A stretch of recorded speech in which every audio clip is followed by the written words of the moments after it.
Okay guys, I want to show everyone how easy it is to add an LG product to the ThinQ app and get an extra year warranty just for doing this. So I already have the ThinQ app downloaded here, so I'm going to open the app. I'm going to go up here to the plus button and I'm going to hit add devices.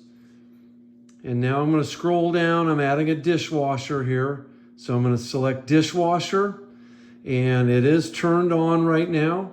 And now I'm going to go over here and scan the QR code, which is on the side of the dishwasher door.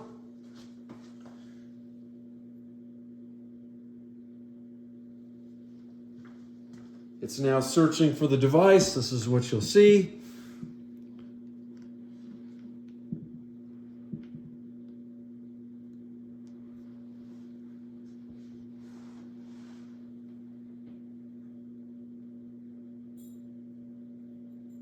And there it is. I'm going to add a new room here.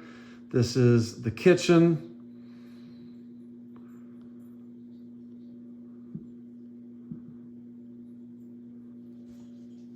Hit next.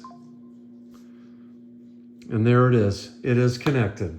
That's all you have to do on this. It is so simple. And I just added a second year warranty in under a minute and a half.